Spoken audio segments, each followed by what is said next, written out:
Bună seara, dragi prieteni! Sunt iarăși eu, Elizaveta. Astăzi este duminică, sper că ați avut o zi frumoasă. Da, în Moldova este seară deja, la mine în Canada este încă mijlocul zilei și mai am încă ore de petrecut de weekend.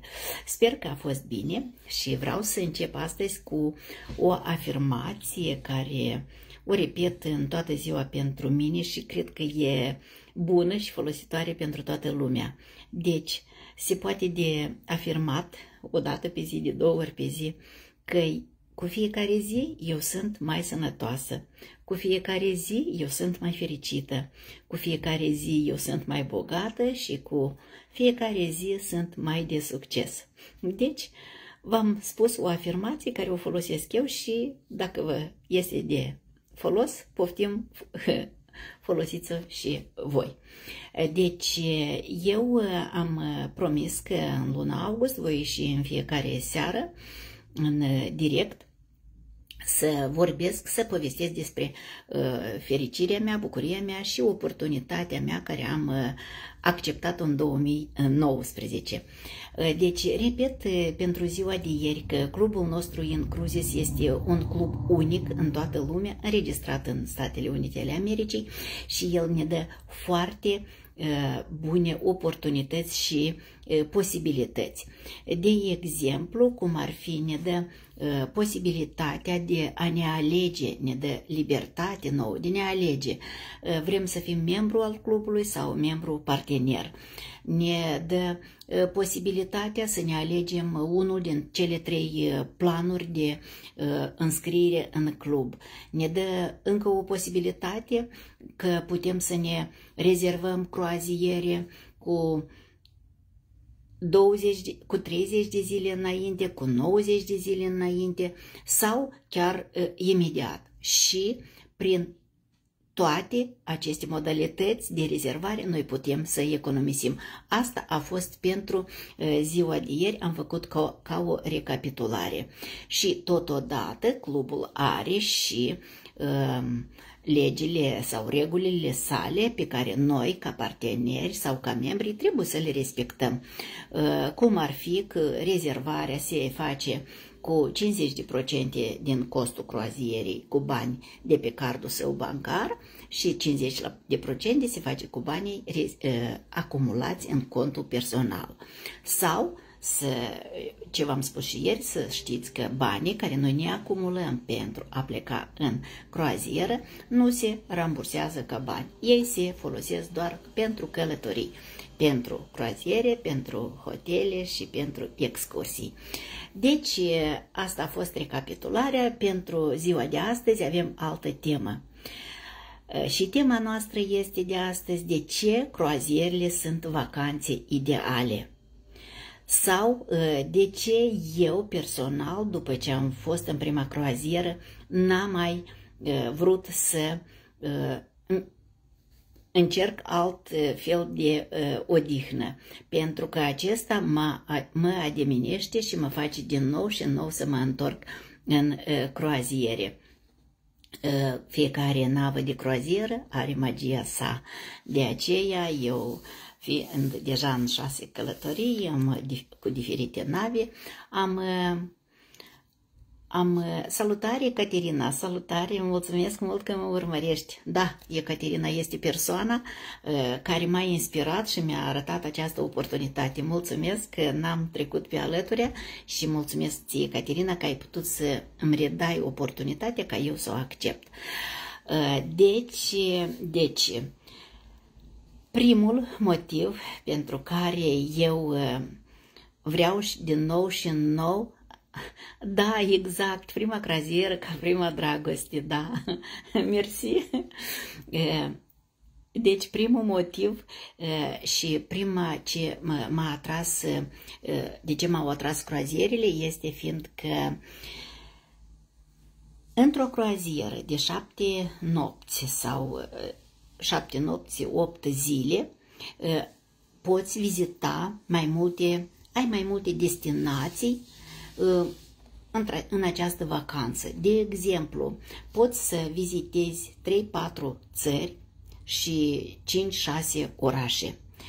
Eu, dacă să vă vorbesc concret despre o croazieră care am făcut-o prima dată, să zicem, în mai 2022, am început croaziera din Barcelona și asta a fost Spania. A doua zi ne-am trezit în Marseille, Franța.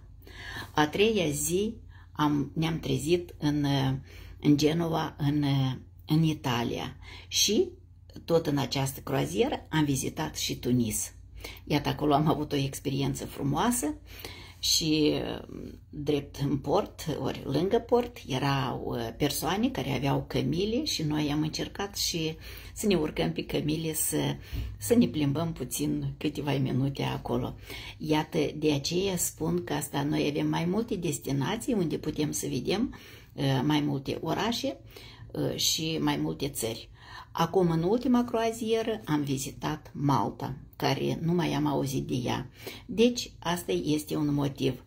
Alt motiv este că croaziera, nava de croazieră, cum am zis că are magia ei fiecare navă, este ca un hotel plutitor de lux pe apă. Hotelul acesta are servicii premium, adică vreau să zic că deservirea este la cel mai înalt nivel.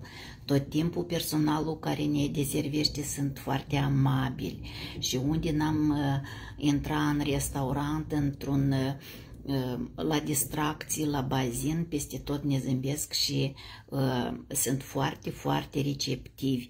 Am avut într-o croazieră un așa caz că persoanele care au mers cu mine în călătorie, bagajele, avionul a fost amânat și bagajele au rămas în orașul unde au aterizat.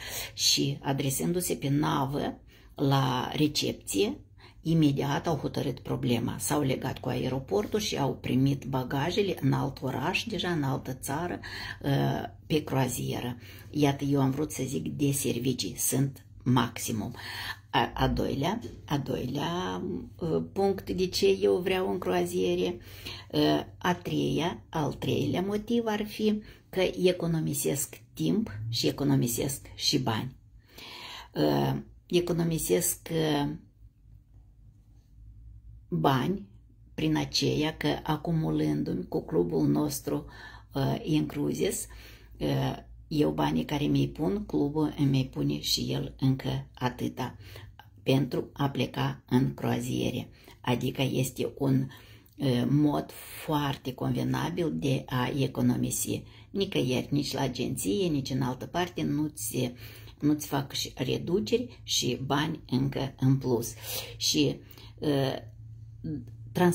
distracția pe croaziere este tot foarte extraordinară. Avem și show-uri și teatru și discotecă, cum se zice, și diferite yoga, dansuri, sunt spa unde poți să te duci să-ți faci și ceva frumos la față dacă dorești. Sunt foarte, foarte, prin asta noi economisim. Și transportul dintre țări tot îl economisim. Nu trebuie să mergem cu alt avion, cu altceva. Aici noi tot avem hotelul nostru plutitor pe apă. Al patrulea motiv este siguranța și confortul pentru toate vârstele. Ce vreau să zic eu prin asta? Urcându-ne prin vasul de croazieră, eu mă simt în siguranță. Totul este la cel mai înalt nivel, începând cu intrarea, începând cu cazarea în cabină, poți să-ți lăși lucrurile fără nicio grijă în cabină. În cabină, încă plus la asta, este și safeu, unde poți să-ți lăși documentele, banii, ești în siguranță. Și confort pentru toate vârstele.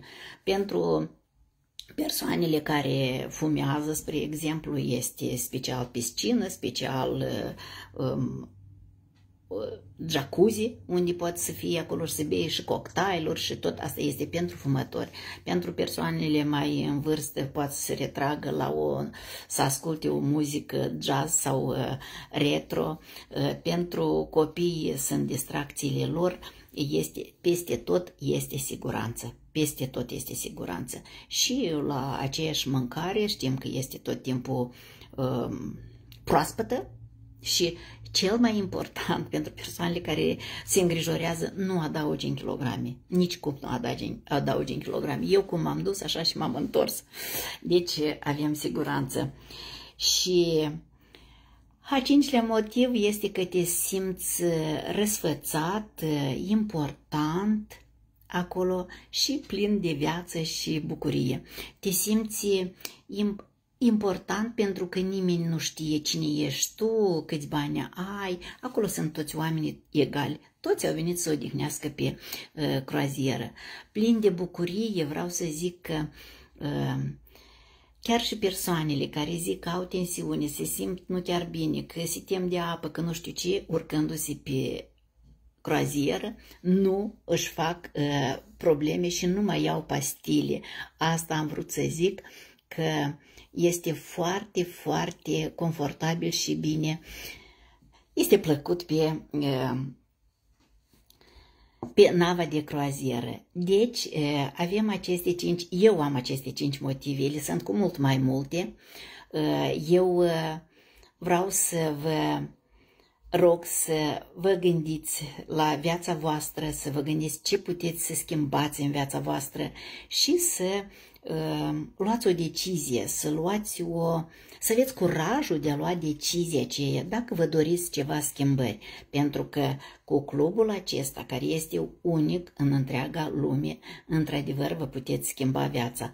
Persoanele care mă urmăriți, care mă veți vedea pe urmă, care mă cunoașteți de demult, știți că eu sunt sinceră și vreau să mă auziți, să mă înțelegeți că vă puteți schimba viața. Și da, eu sunt fericită să vă spun despre oportunitatea noastră și totodată caut persoane care să fie cu mine în echipa mea, ca eu să pot merge în călătorie cu voi, cu persoanele care vă doriți asta. Deci, vă îndemn ca să luați decizia, să aveți curajul de a lua o decizie. O să decideți da, e bine și pentru voi și pentru mine, o să ziceți nu, e bine și pentru voi, e bine și pentru mine. Deci eu revin mâine seară, numai cu o mică atenție. Mâine seară este luni și eu voi fi la ora 19 pe vremea Moldovei, nu la ora 20, fiindcă la ora 20 avem dinainte planuit o întâlnire cu echipa și deci eu nu pot la ora 20 și marți la ora 20 avem prezentarea clubului în Zoom, unde pot să vă invit pe toți cei care mă urmăriți și o să fim întâlnirea, o să fie tot la ora 19. Deci, vă doresc seară frumoasă, vă doresc toate cele bune, gânduri plăcute, frumoase, decizia care o să o luați vă aparține și ne întâlnim mâine seară. Toate cele bune. La revedere!